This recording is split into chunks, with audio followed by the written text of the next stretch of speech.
Psychological Association.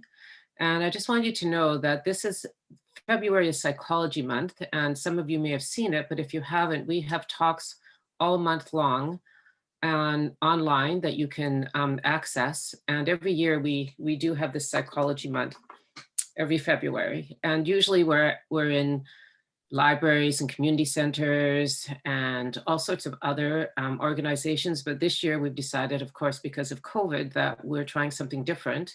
And we're having all our talks online, but to make them accessible to everybody. So we are going to record. So I hope that that is okay for all of you. Yes, this one is recording.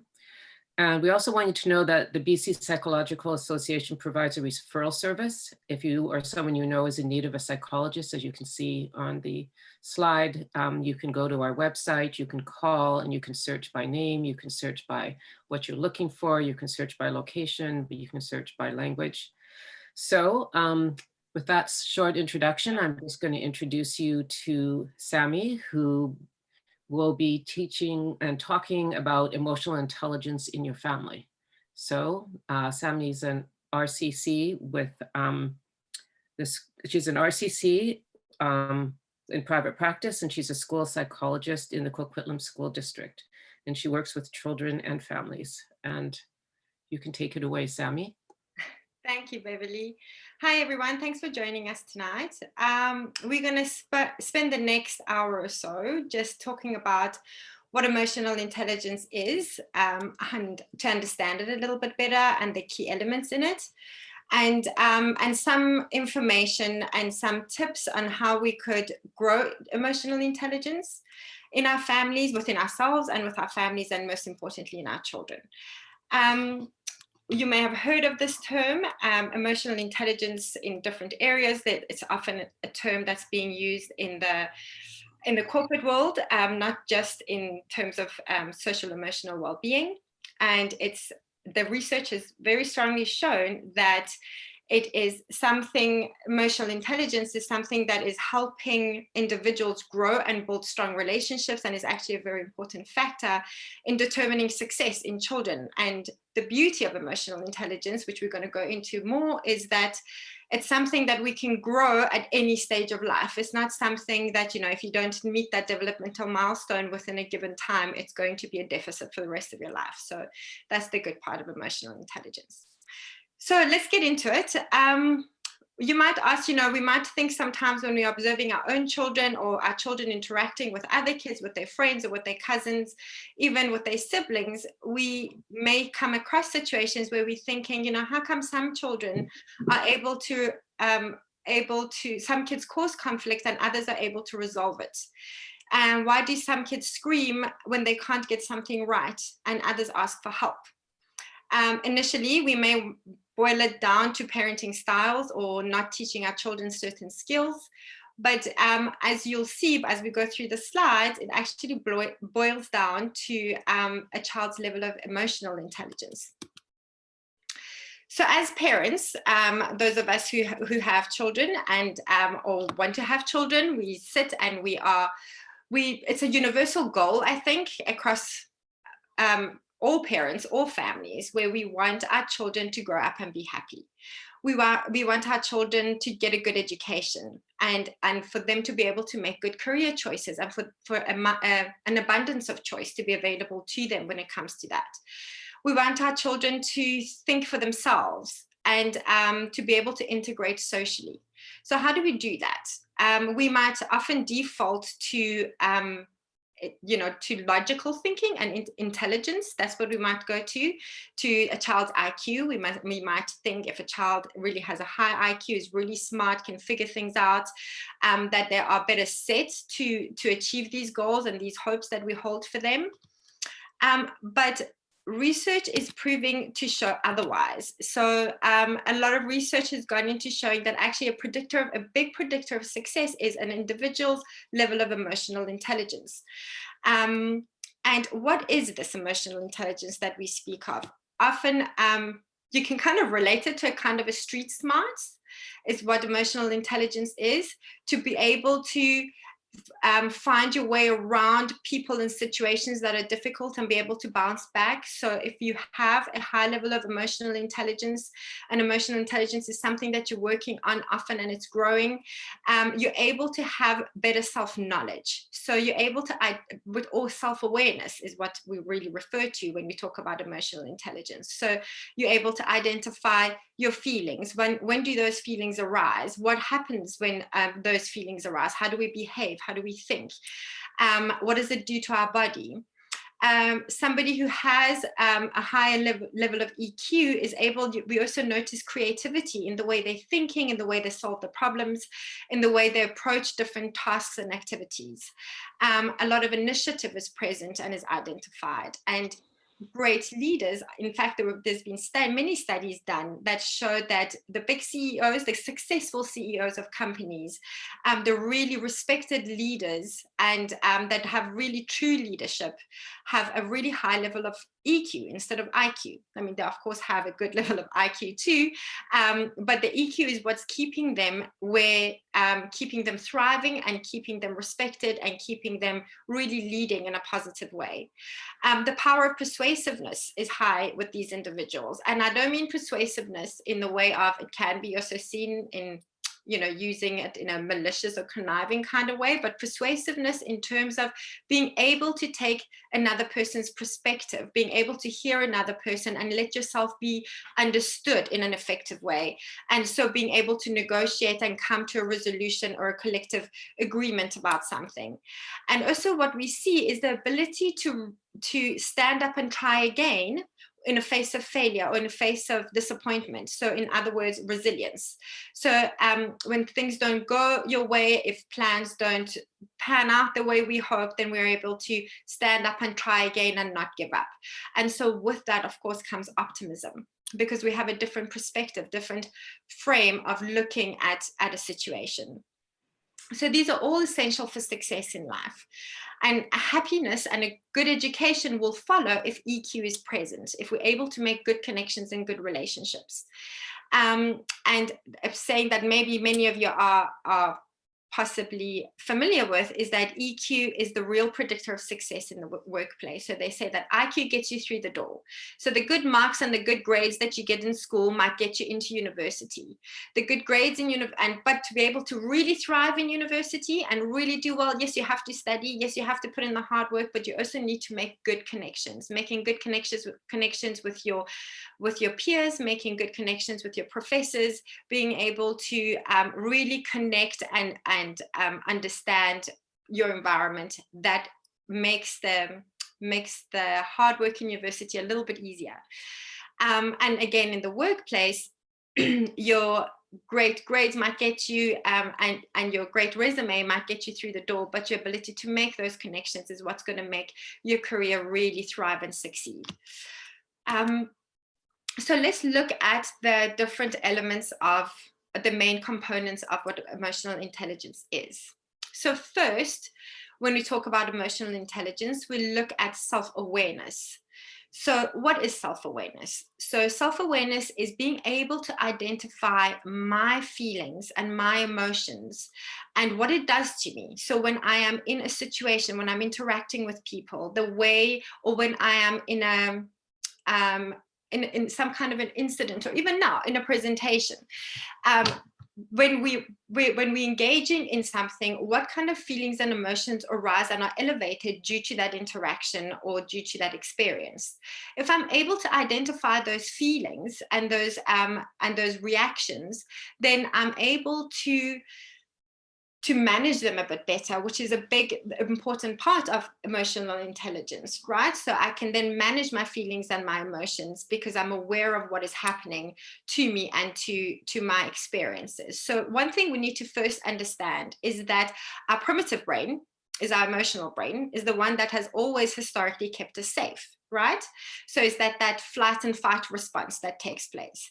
Hence, whenever we are interacting or we have an experience in life, we first tend to have an emotional reaction to it.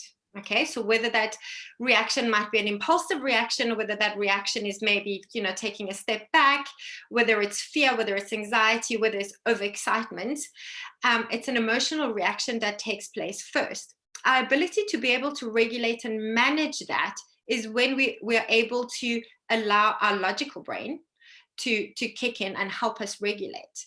And the fine balance between the two is what helps create emotional intelligence. Okay. So, and that's really important to be able to, if I know, for example, that I am a sucker for a good sale, right? For when things go on sale. I love Black Friday, let's just say, because I just can't give up on a good deal. Okay, so I'm walking through the mall. I go past the bay. I see there's a 70% sale sign up. What my impulse, my emotional, excited, elevated response wants to do is to go in there and just shop, right? I'm going to buy that the third pair of shoes. I'm going to get the kids the 15th pair of pajamas that they don't need. I'm going to buy unnecessary accessories, and I'm just going to buy because my excitement level is high and I haven't quite managed to regulate myself, to bring myself down and get my logical brain to kick in and bring me under control, right? So when does it kick in? A little bit too late on my drive home, where I'm thinking, maybe 3 pairs of shoes was a bit excessive in one shopping spree. Maybe the kids didn't really need those extra pairs of pajamas. I mean, they do already have, 3 Christmas pajamas, and now they have the 4th one. I did that during Christmas time. And then when the credit card bill comes at the end of the month, I really regret my decision and my impulsiveness in what I did. So that's an example, that's one example that how you can look at it. However, if I was able to regulate myself and manage my emotions in that time, I would still go into the bay to go and partake in a little shopping spree. But maybe I wouldn't choose 3 pairs of shoes to buy or pajamas that kids don't need. Maybe I would look for the things that I was always hoping to get, but now I could possibly get a good deal on them. I would maybe manage it in that way. Okay, so that is sort of how to identify emotions within yourself and how to manage it. Now, if I'm able to do that, then I can become more attuned to the people around me and be able to identify emotions and feelings and patterns in those that are that's not myself, right? So I can look outside of myself. And that takes a bit of social skills. And how do we do that? How do we become more socially aware? We pick up on nonverbal cues. So we're looking at body language. We're looking at eye contact. We're looking at facial expressions. And if you're entering a room, you're looking at that expression of read the room. So you're reading the mood in the room. How are people interacting? What kind of language are they using when they're speaking? Is it quite a formal environment? Is this a bit more relaxed? Is this a more of an intimate environment? All of those cues give you the ability to be able, and if you're able to pick up on those cues, give you the ability to interact with those people and connect with those people a little bit easier and a little bit quicker, and be able to smile and make eye contact. And all of that starts that initial steps of that social connection and that emotional connection with people. And if I'm able to do that, then comes the skill of being able to do social management or leadership, to be able to suggest ideas and to be able to interact and really build on that relationship so that you can influence those individuals in a positive way, in a way that is good and useful, and they can influence you. So the big component there, so if you look at the diagram, you're seeing self-awareness, self-regulation, social skills to make that initial, to become attuned with the people around you, and then comes empathy. So what we usually know about empathy is, to be kind and to be caring and to try understand others. But if we really, from an angle of social emotional work, emotional intelligence side, what Daniel Goleman talks about in his books is very much around the 3 kinds of empathy. So we have cognitive empathy is one. So cognitive empathy is basically your ability to be able to kind of read the room, right? To be able to pick up on those social cues, to be able to figure out the person that you're interacting with, kind of what their perspective is, to have that ability. So that's cognitive empathy. Then comes emotional empathy. And emotional empathy is exactly what it says, is being able to feel that individual's feeling alongside them, to kind of share the experience. Maybe you've had similar experiences and you share those stories. And so that is emotional empathy. And then, so those 2 kinds of empathy kind of, it doesn't necessarily predict how kind you're going to be, because I could read social cues pretty well. I may be able to engage you in a good conversation. I may even be able to make you feel as though I have good emotional empathy and I am kind of feeling what you're feeling in your experience that you've shared. I may even have a story to compare it, you know, to share with you, to really make you believe that I am, you know, that I care. However, anyone can do that. You know, we have seen that where individuals can use that in a very manipulative kind of way for their own social gain. What distinguishes and really makes those levels of empathy count is what they refer to as empathic concern. So that is where the level of empathy is at the point where you actually physically want to do something to help that individual. So whether it is you chatting to a friend and a friend is talking about how they haven't had any time to attend to their errands, they don't have any childcare, and you offer to help. So you're empathizing with them, you're hearing the perspective, and then that offer to, you know, I can take the kids to the park and they can play with mine while you go and run those errands and have some time to do what you need to do. That is empathic concern. That's really being concerned for somebody else's well-being and wanting to do something, whether it is an actionable thing to do or whether it is helping guide them in their thinking process and suggesting ideas to help them kind of deal with the situation that they're struggling with. So that's empathic concern. And that is what really brings empathy together and really helps make those social connections and really make strong relationships. And at the end of the day, that's what emotional intelligence is. And with that, it gives a motivation, right? And so it goes in this circular pattern, the motivation to, again, be more aware of what's happening in your environment, to be able to interact and make those strong social connections. I hope that I'm not going too fast. I know I have the tendency to speak very fast, especially when I'm feeling a little bit nervous. So I hope that all is going okay.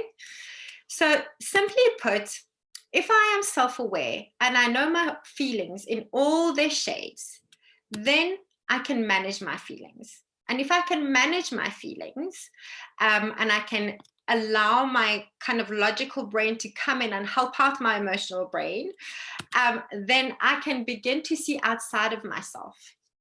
And when I can do that, and see what other people are feeling, what you are feeling, that's called social awareness.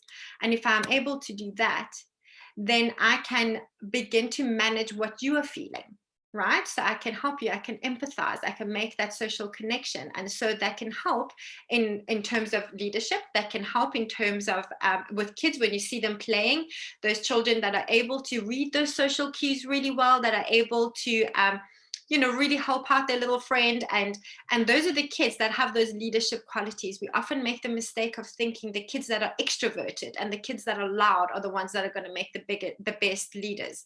But actually, often it's the introverts, the ones that are really good at observing what's going on around them.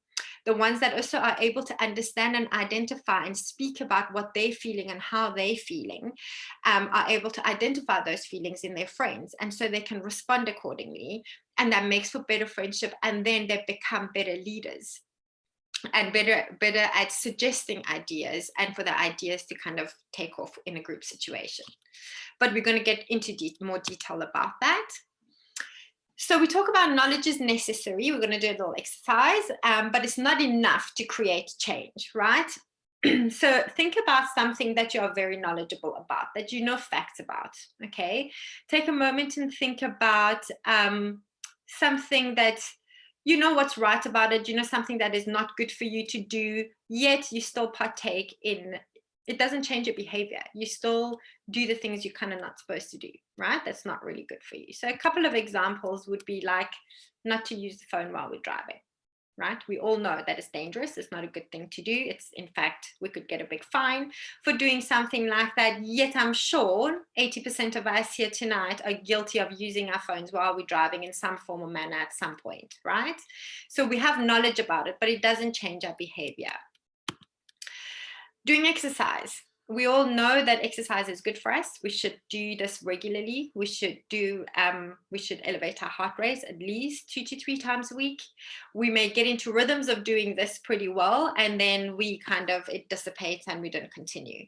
Or we may think about it. We know that this is what we need to do. We need to start exercising to be a bit more healthy, to start that whole healthy lifestyle, yet something's stopping us from doing it. We don't have the motivation to get going. Wearing seatbelts, I guess, doesn't really work in this event, because we are hoping we all wear our seatbelts while we drive, but we've also been pretty guilty of, just quickly going around the corner. I'm just going to go park the car, up the street, and so we don't buckle up, and it just takes that split second. Not drinking and driving, right? So we shouldn't be doing this. We know it's illegal, yet a lot of us are probably guilty of driving when we shouldn't have been driving. Practicing safe sex, that's another one, especially with teenagers. They might know it. Even adults, we know it, that you should practice safe sex, but the knowledge doesn't necessarily stop the behavior from happening, or from that impulse control, in that case, possibly from happening. So what I'm saying is that what's important here, sorry, I went ahead of myself here. What is important here to notice is that to be intelligent, to have a lot of knowledge is great and it's useful. We are not downplaying the importance of intelligence, but to be able to change our behavior and to be able to do what we know is good for us, that is something else. And that's where EQ comes into play. So what is standing in the way of EQ development? So impact of emotionality and perception. So our perception, our history, what we've experienced in our lives impacts how we view a certain situation and impacts our emotional reaction to a situation, right? We have different perceptions about different settings in our lives, and that affects the level of emotional intelligence we have about that that kind of context.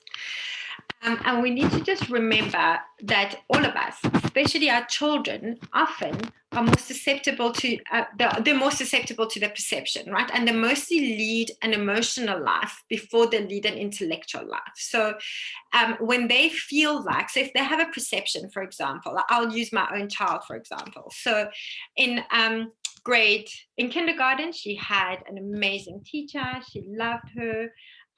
It was just, we just could not get better than this was it. She was goddess and nobody could replace her. So she was very anxious when she was going into grade 1, not because she's an anxious child, but because she had heard that the grade 1 teachers are really, really strict. She had never interacted with any of the grade 1 teachers. She didn't actually know who any of them were going to be. I had no clue who anyone was going to be. First time, my child had just started school. We were new to the neighborhood. I had zero information to kind of help her in terms of like, no, we know Miss So-and-so is really great. But her perception, because of the information she received through all the other little kids in her school and the older kids that she plays with on the playground, her perception was that the grade 1 teachers are all very, very strict, and some of them are really mean. I don't think I've ever met a mean grade 1 teacher, but this was her idea. So to calm her, it was quite tricky, because that was what she had thought, and so this thought has made her anxious, and so this going into grade 1 and whose class am I going to be was a really big deal for her. And I'm sure this is something that might resonate with a lot of us as kids move through grades. It's not going to stop. I'm sure next year will be a different story when she moves on to grade 3. But she went and she realized that actually my teacher is really nice in grade 1. And then in grade 2, again, her teacher was nice. But the transition from grade 1 to grade 2 was much easier, because her perception of her teacher was a good one, right? So she thought she was going to get a mean teacher. She didn't get a mean teacher. She got a lovely teacher. And now going into grade 2, at first she wanted to hesitate, but remembering that, oh, hold on, I thought this was going to happen, but it didn't happen. What happened was I got a really cool teacher. Maybe this time I'll also get a good, really nice teacher. So that anxiety was reduced just through life experience and her perception of what it was going to be like, right? Just like, for example, if I say the word family, for some of us, it might be that, the white picket fence goes up, the idyllic kind of family setting might come into your mind because you were lucky enough to experience that kind of life growing up, where, you had mom who was the nurturer and the giver of instructions, and putting in place routines and making sure that, if you hurt yourself, you ran to her.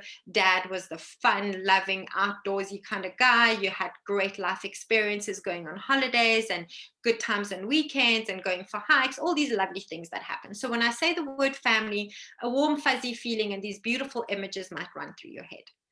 For somebody else that's sitting here tonight, I say the word family and your guard might go up, you might tense up. Images that are passing through your mind are not as pleasant because your experience with that wasn't great and wasn't quite positive for whatever reason it may be. So it's very important to remember that our perception and our experiences form how we feel about a certain situation and how much we're able to grow. So what happens here, what are we talking about again, is self-awareness, which is critical for emotional intelligence. If we are aware of it, we're able to react differently. Just because I've had a bad experience growing up, I mean, I didn't, but if I had bad experience growing up,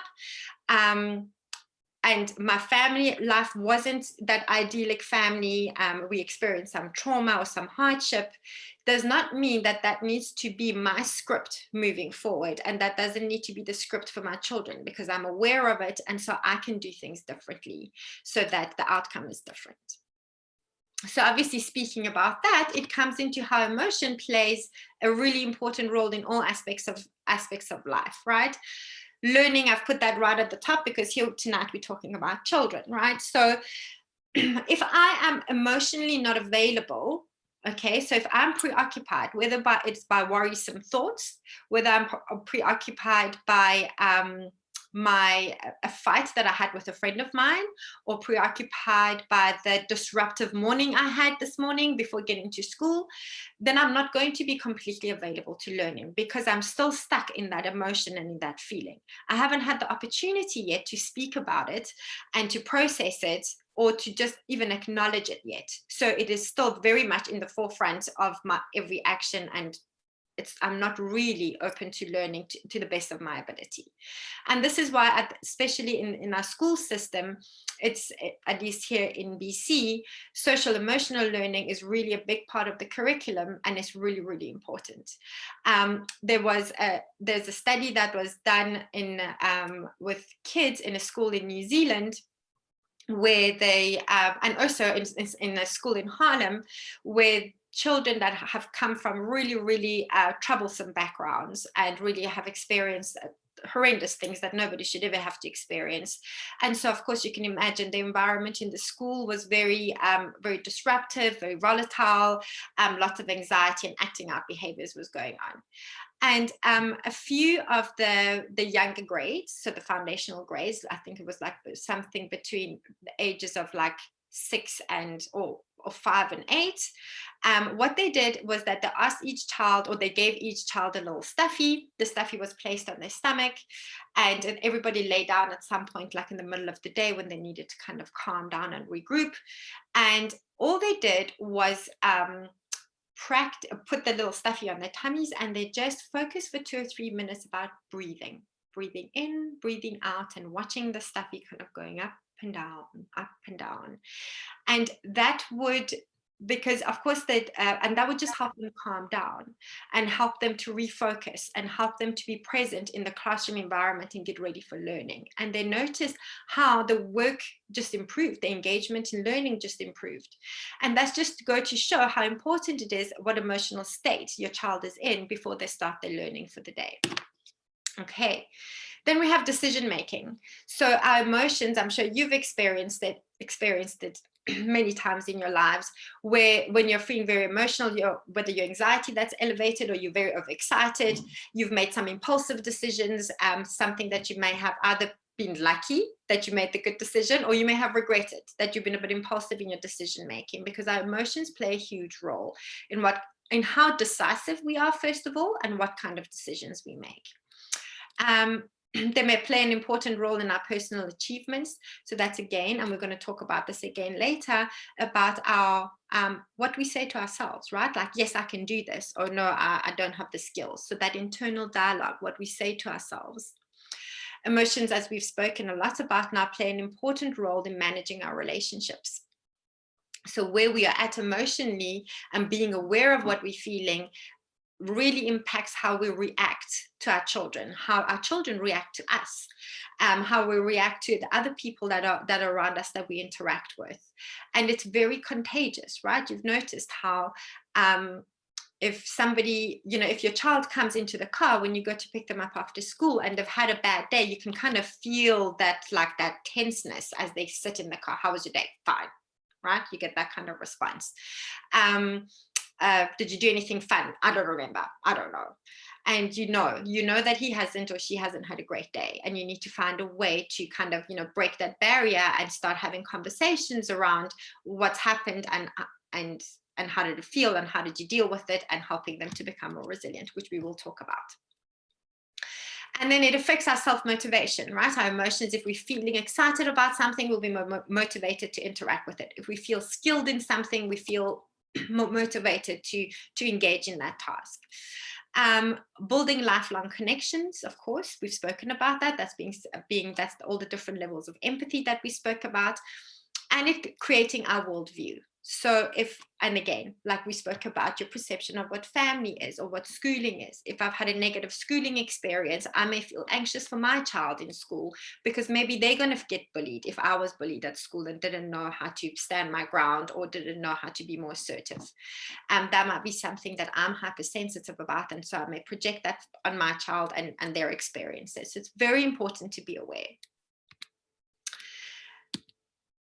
So as we said, and our perception of how we view a situation, my son may come home and say so-and-so is a bully. I may see that kid on the playground and think, I wonder what's happened to that child. I wonder where that insecurity is coming from. I may walk into a room and my friend might compliment me on how great I look. I may have left the house looking in the mirror going, oh, things are not fitting right today, right? So it's all about our perceptions and our experiences.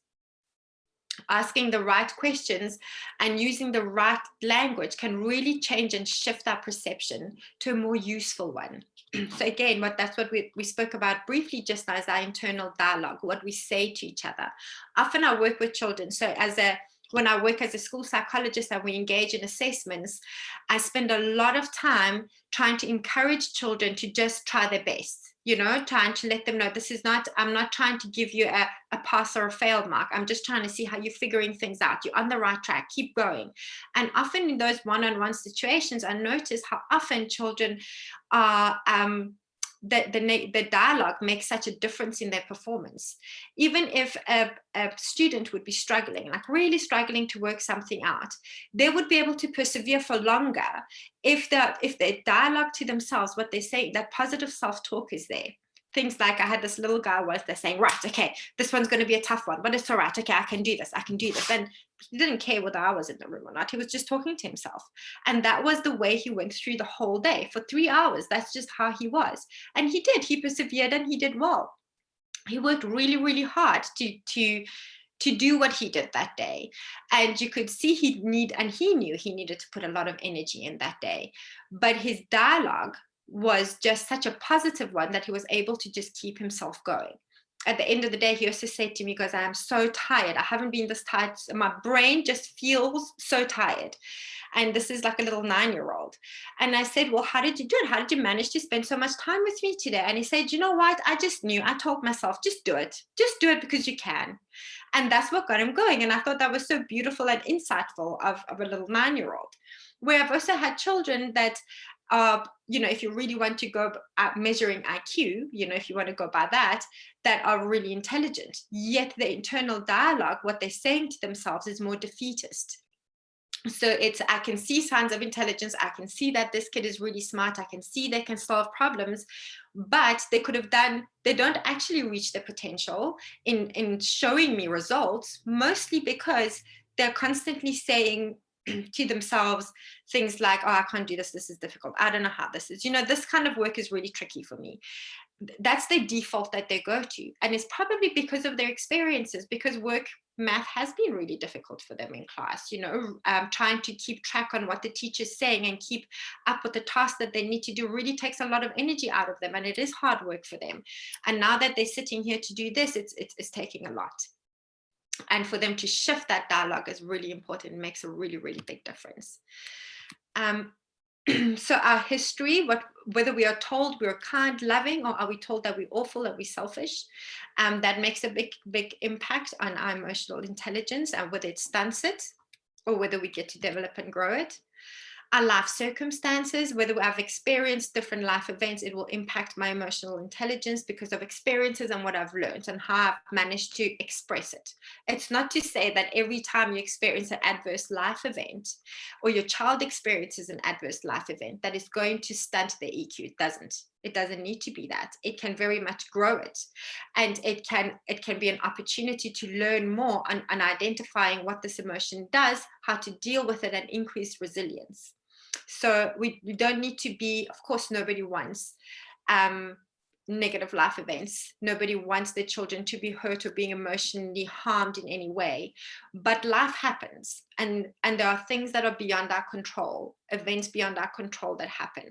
And we just need to be quite aware of it, that it can, yes, it may be very upsetting, but it doesn't have to define a stunt in growth or something that's going to break you, but rather that's something that's going to help you become more resilient, help your child be more resilient when you reflect back upon it and looking at, how did I get through that? Because we did, as a family, we got through that, It's very important to notice that. Our temperament, some of us are very impulsive. And I say us because as life goes, I realize I am quite an impulsive person and I really need to rein it in. I always used to say that my husband is the impulsive one out of the two of us, and he takes the impulsive hat. But I've noticed I can also be pretty impulsive. Well, before I didn't think I was. But as life goes and as I grow, I've noticed that I am. I'm just kind of good at reining it in when I need to, where he is still working on reining it in when he needs to, So it's good to know your child's temperament and how they are. I'm just going to quickly talk about temperament there. Like in the morning, I bet everybody has some kind of a challenge in the morning getting the kids going, right? And each child is so different. So we have two children. My daughter needs time to get up and do her thing. She needs time to do her thing. Whether her thing is to fiddle around in her jewelry box or go make something, she's very arty and crafty, or whether just sit and draw or write a little story in her journal, that's what she likes to do. And she likes to she kind of says good morning, doesn't really pay much attention to you. She needs to do that. Then she can come into our room and be very excited about the day or come up with a plan. Our son needs to come in and he likes to see us in bed and have that time to climb in and cuddle, and just, even if it is just for 30 seconds before we get up and do what we need to do, he wants to see that. Should he come into our room and one of us is not there, so let's say if dad's gone to go for a run in the morning before the kids wake up and he comes and it's just me and I'm busy doing something and I'm not relaxed, he gets quite upset by this because he needs that time. He's slow to warm up. He needs that little bit of a cuddle and that to be centered before he can get up and do the day. Then he's happy to go and do his thing. If that routine is kind of disrupted, he has a tough time getting going in the morning. So that's something we had to learn. And now we have to make sure if the one goes for a workout, the other one better be in bed and ready to receive him. And not because we're scared, but because we know that just gives him a good start. And all he needs is that hug and a snuggle in kind of your pajama state. And he's happy to get going after that. So being aware of those things is really important. Our ability to be affected by others, So what our parents have said to us, what the experience that we have with our teachers, it's really, really very impactful on our children. Our ability to regulate ourselves, of course, this is impulse control, right? So we talk about cognitive control, and this is really, really important in terms of being able to regulate your emotions and your behavior. So as I said, our first reaction innately is to react in an emotional way. Then it's our cognitive control that needs to kick in to be able to help us rein it in if we need to be able to act and behave appropriately, even though we're experiencing a certain emotion. And that cognitive control, that impulse control is really, really important. That delayed gratification is something that we're starting to lack, to teach our children on how to do that better and better. And that's something that's really, really important. So I've written here the precursor to EQ self-esteem, but I kind of feel like it just goes hand in hand. There's no precursor really. In order for you to have good emotional intelligence, like self-esteem and emotional intelligence kind of go hand in hand, and they both can grow. So self-esteem is the way we feel about ourselves. How do we portray ourselves to ourselves? Again, it goes back to that internal dialogue, in that self-talk that we have. What does that self-talk say? Is it that I can do this? I have the bravery. I may not have the skills yet, but I can develop it and I can do that. Or is it the kind of, oh, this is too much for me. I don't know if I can. This is too scary kind of attitude towards a situation. Look, I'm generalizing right now. I'm making it very just to two specific points, but it can be related to any topic really. So it affects the way we learn, the way we relate to the world and connect with life partners, the way we raise our children. It's got a lot to do with our self-esteem. So I am, as you've noticed, in changing a lot between how we are as the adults, right? And then how our children are. Because how do kids learn about self-esteem? How do kids learn about emotional intelligence? Is through modeling. Because they watch you really closely. From the minute they were born, they've got you under a microscope. And they are looking at your every move, your every action, your every reaction. And that's why it's important to be quite open about how you deal with situations, obviously age appropriately. And when you do make mistakes, that us as adults, and I don't think many of us don't do this, to be able to say, oh, I made a mistake, but this is how we can make a plan to fix it, or this is how we can make it right, or just do it better next time. So what does good enough self-esteem look like when you're looking at your children? They're able to enjoy the company of others. They can share easily, and by sharing I mean share their time, share their thoughts, share their experiences, share laughter, not just sharing material things. Can talk about feelings, whether they're good or bad. And they don't identify it as good or bad. There are just feelings that make you behave in certain ways, right? Because there is no such thing as bad feelings. Can acknowledge defeat, so they're not embarrassed by defeat. They don't make excuses about the fact that they didn't win at something or they didn't get something right, but they can acknowledge it. Can stand up for others. Can engage in activities willingly, can cope with failure and don't hide failure.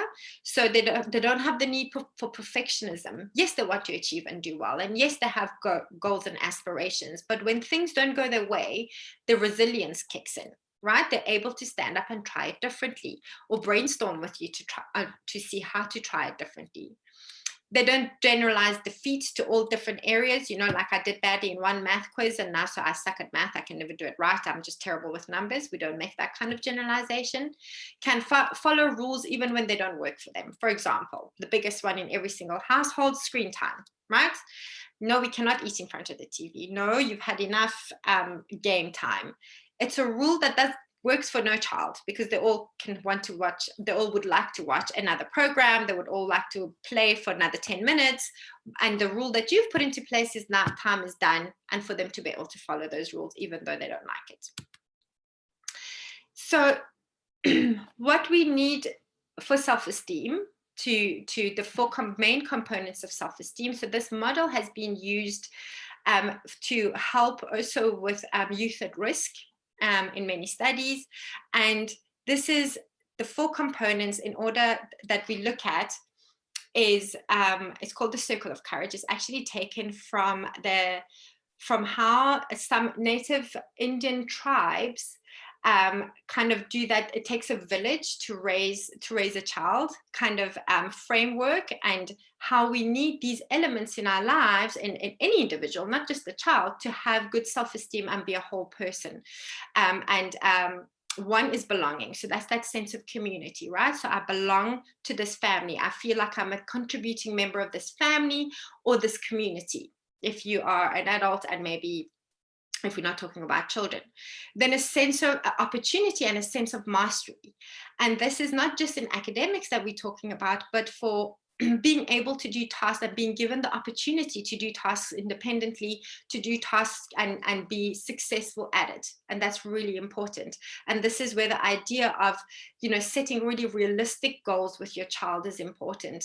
They might want to jump 3 levels in reading, but we need to first go up 1 level at a time, and to be able to monitor and help them have those realistic goals in place.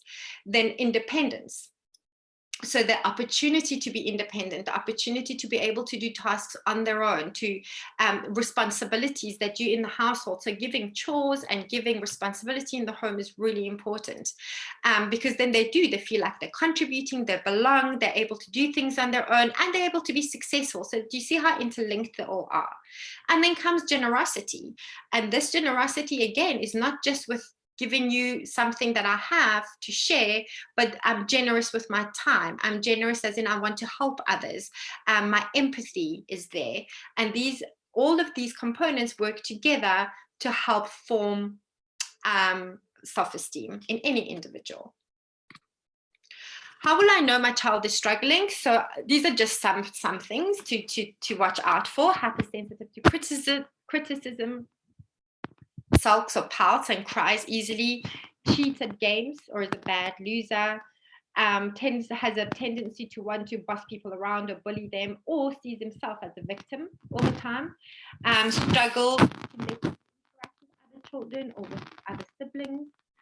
They tend to show off a lot, or they withdraw, or they demand attention. So those are very extreme. And this is when it's kind of unlike the general personality. Do you know what I mean? So if it's usually there are quiet kids, then they're quiet.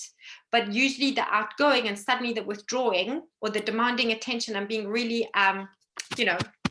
really demanding and needy, that is a sign. They lie about things that are really insignificant and they don't need to lie about.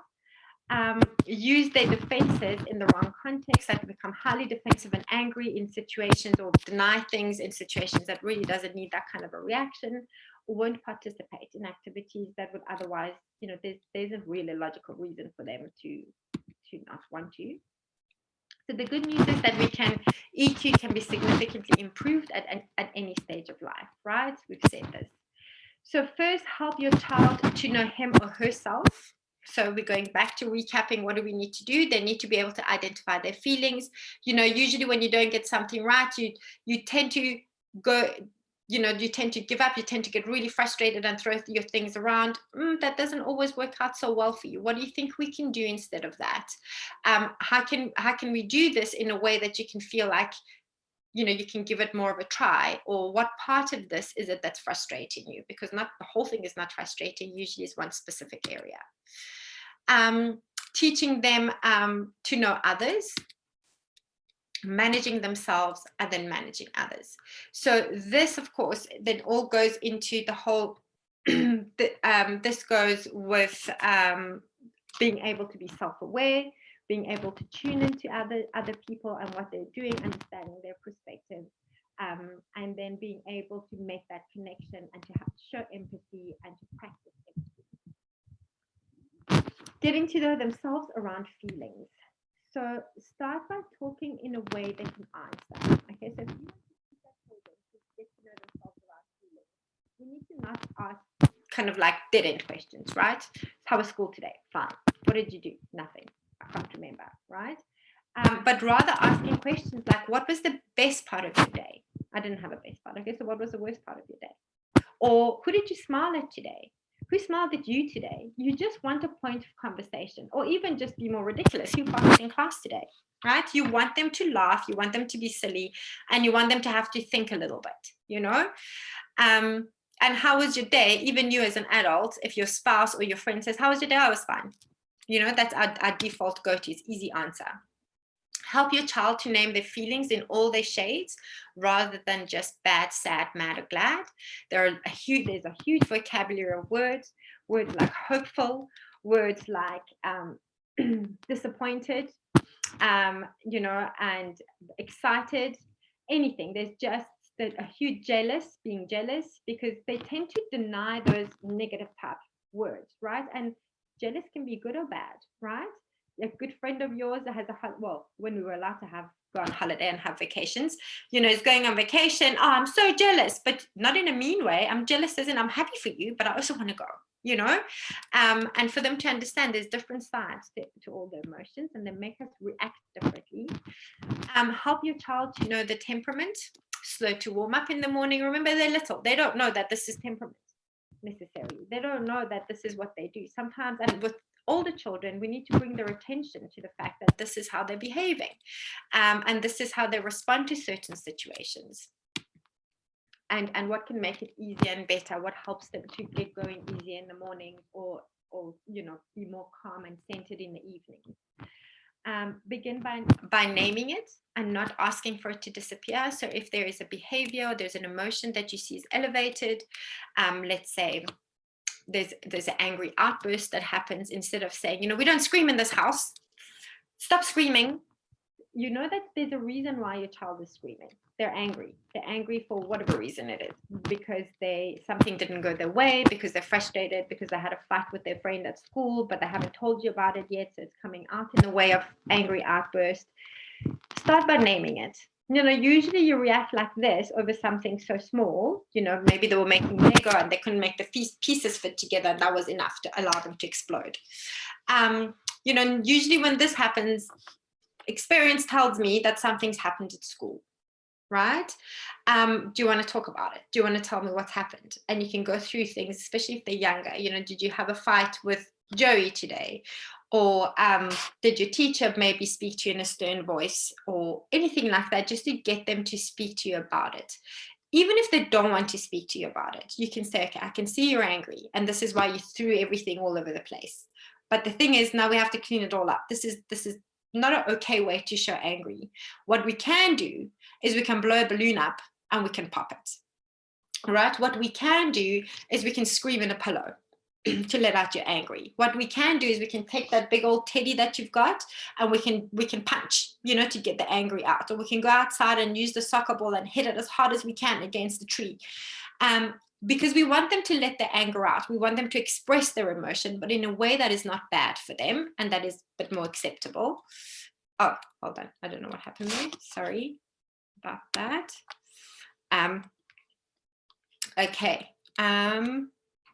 Okay. Give feedback at a specific, be feedback that is specific and not general. So we can't say things, no, you always do this as soon as you have a bad day, but rather notice the times that they do things okay. Saying, I know you've had a tough day today. And when you have a tough day, angry comes out in some form or shape. I like the fact that you could tell me about it today, or that we could sort it out today, and we could come up with a different plan for it today.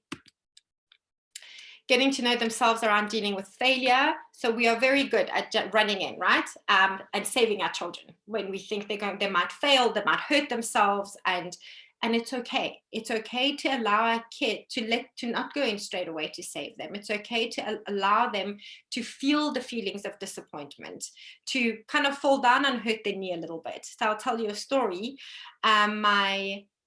And I think dads are much better at this than moms. I'm just talking from my own experience.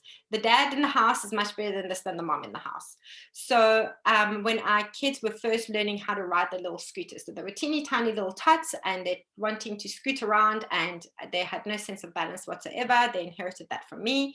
So I kept wanting to go, and like, no, be careful. That's like too much of a, steep gradient, and that's too dangerous. Or hold on to the thing. Okay, use your brakes. You're constantly giving them guidance, because God forbid they fall down and they hurt themselves a little bit.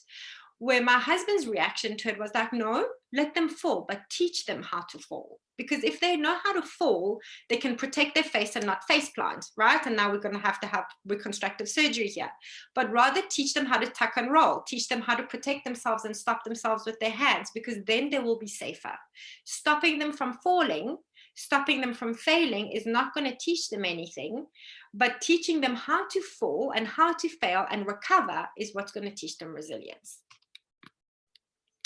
So don't look at it as failure, but rather as experimenting, right?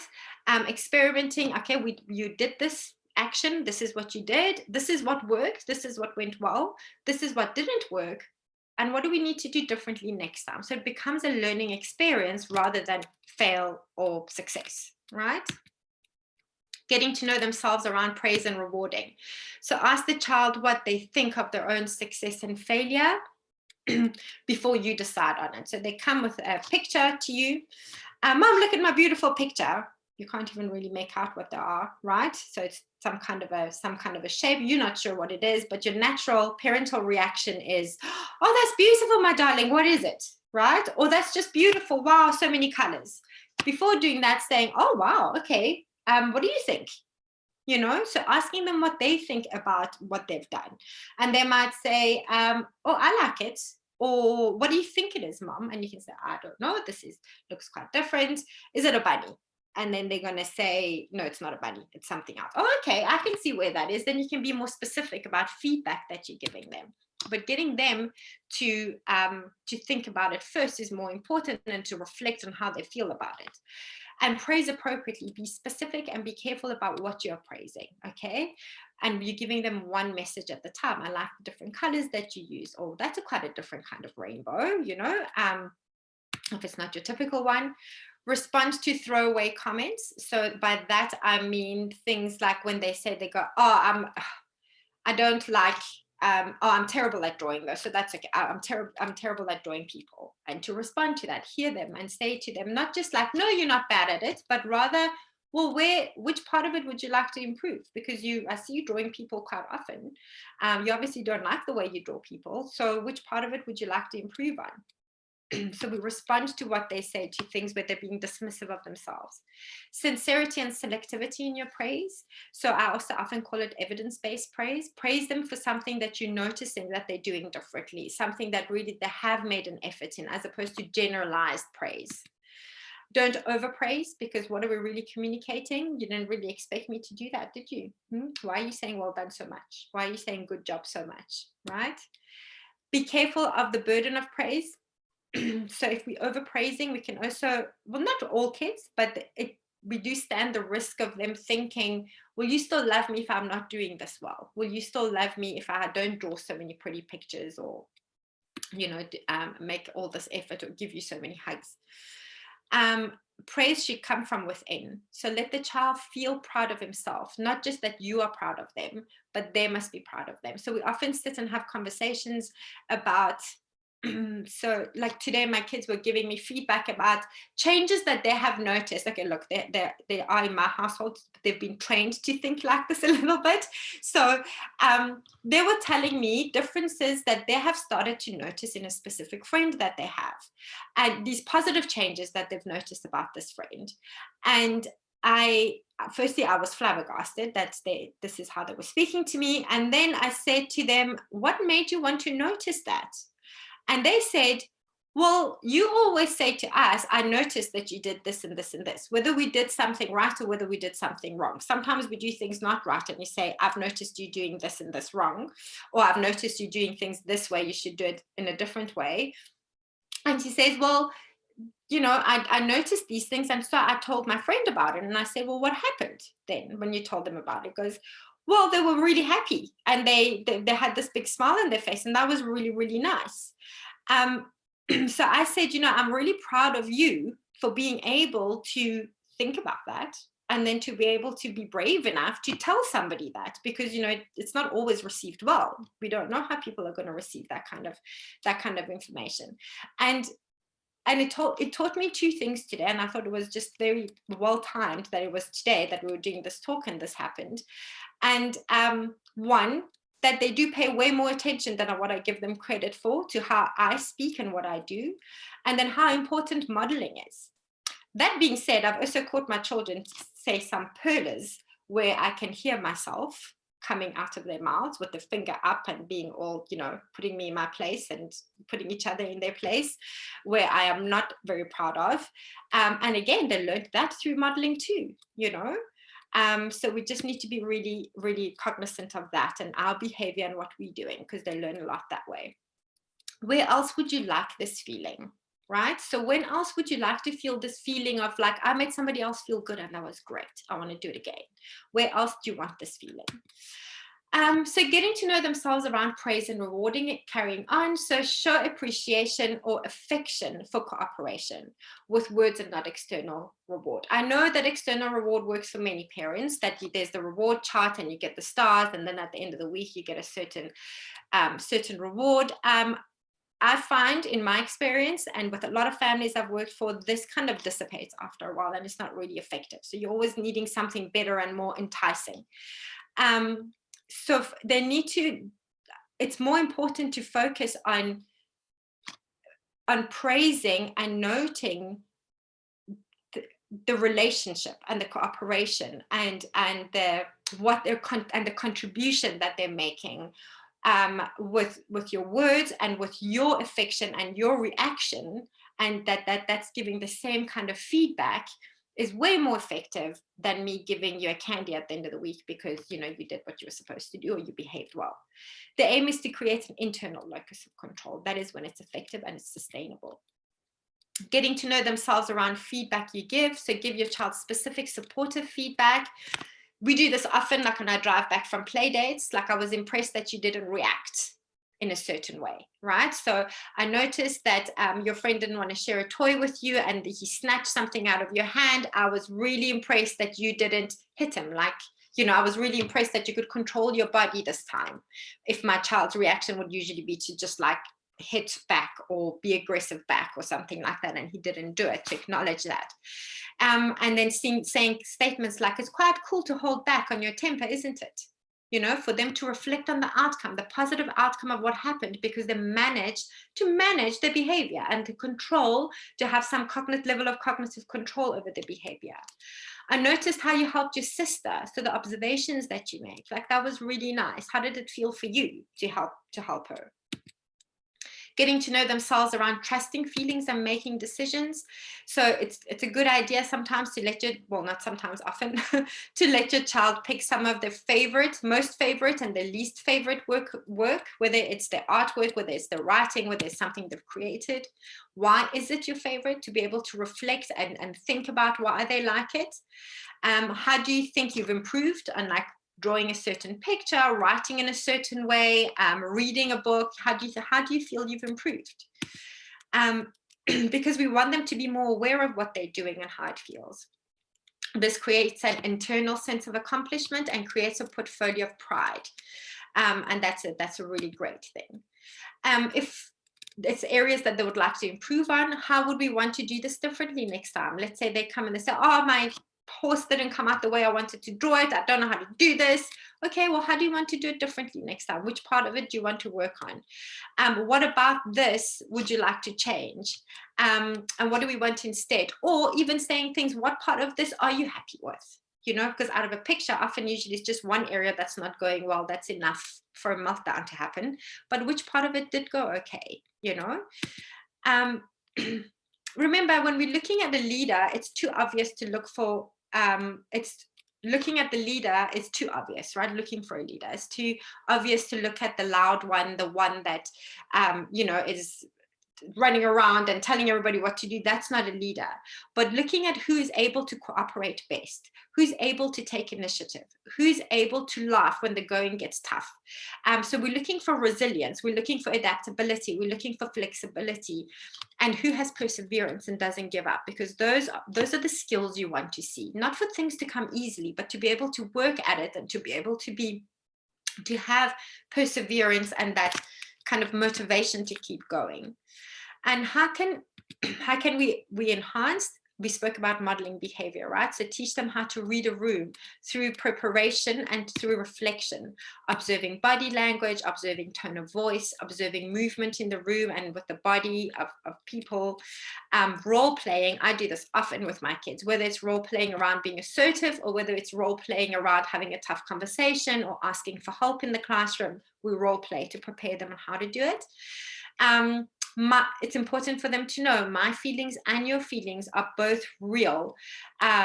Know what triggers a response in you. So often we might see I look at my daughter sometimes, I'm like, oh, that is so your father. And not necessarily in a bad way, sometimes in a frustrating way when she forgets something 15 times and has to go back inside the house 10 times and we're late for school. But at other times, it's just funny. And I'm proud of that. I'm like, look at you, you're able to sit and do like this intricate work without, a bomb can go off next to you and you wouldn't even pay attention to it. And that's her dad through and through. So being able to see what triggers, what their behavior that they have and what triggers inside you because of that behavior. Be honest about your child to yourself. We all love our children. We all want the best for our children, but there's also some aspects of our kids that we don't necessarily like. Be aware of it. Don't be caught off guard so you don't overreact. Let children see how you repair mistakes, whether it's words you've spoken or actions you've done or decisions you've made. It's okay to repair. I mean, you should, not that it's okay. You must repair those mistakes, and it's okay to let them know how you're repairing those mistakes because you're human. Acknowledge even the smallest efforts and changes that your child is trying to make. Okay, so if they usually are, they're the worry pot, and that they get worked up before something new is about to happen, or even somebody's about to come to your house, how they manage it this time compared to last time. And if you've seen improvement, note those improvements and let them know, and make it a matter of fact kind of thing.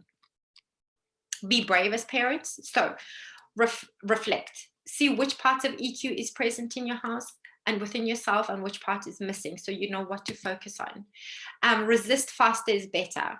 So play and family time is the best form of teaching. Play those board games at the end of the day. Cut back on the screen time, although it's the easiest thing to go to, is the easy go-to, right? Especially when you want some quiet time. But rather try get your children to engage in playing a board game at dinner time, rather, if like they need some kind of an entertainment, or after dinner, if dinner time you guys are able to manage to have good conversation. We found in our family, we play Uno because everybody gets silly, we laugh, everybody did, kind of like is able to let go of the day. We can cheat, or we can play games, we can do all sorts of silly things, and it engages and entices conversation and lots of learning opportunities in being okay with losing, in taking turns, in reading cues and of facial cues, and be able to understand if somebody's about to win, whether somebody's bluffing. Lots of social cues can be learned just through interaction and play at home. Guard against your own anxiety and envy, because remember, your perception of something is not necessarily the same perception that your child is going to have. Our experiences are different because our life experiences are different and our perceptions. Recenter yourself. Process is more important than the end product. So if you're sitting here right now tonight thinking, oh my word, we got so much work to do, don't panic. We all have a lot of work to do. I have a lot of work to do when it comes to emotional intelligence, because it's an area that can only improve every single day, and we forget about things. Just preparing for this talk, I've done this talk many times, but I went back and I listened to some audiobooks that I enjoy on this topic, and I kind of refamiliarized myself with some of the research and some of the neuro research again, and listening to that, I was like, oh wow, I've really let this go, like I need to work on this more, so it's something that always needs working on.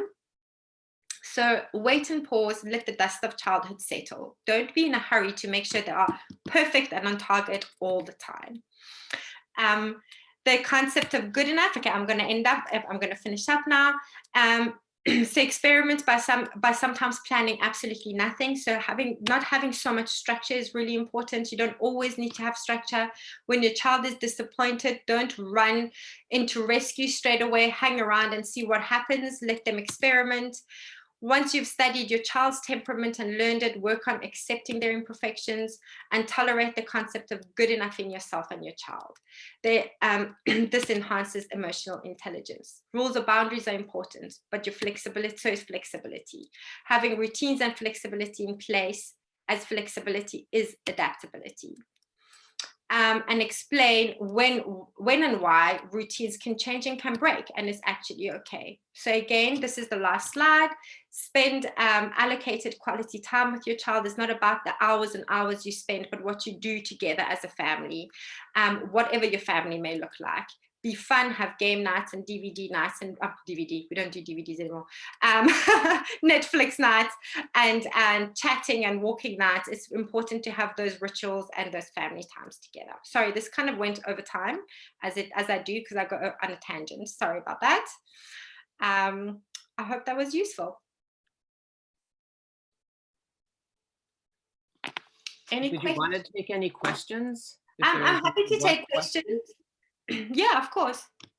Then, even though we're a bit late, I can see there's still quite a few people left. Is there any questions? Do you feel brave enough to ask? Do you want to put them in the chat? So you were very thorough then. Oh, wait, here's somebody. Just a sec. Thank you. Oh, she said, Michelle said, incredibly helpful. Thank you. Oh, you're very welcome. I'm glad.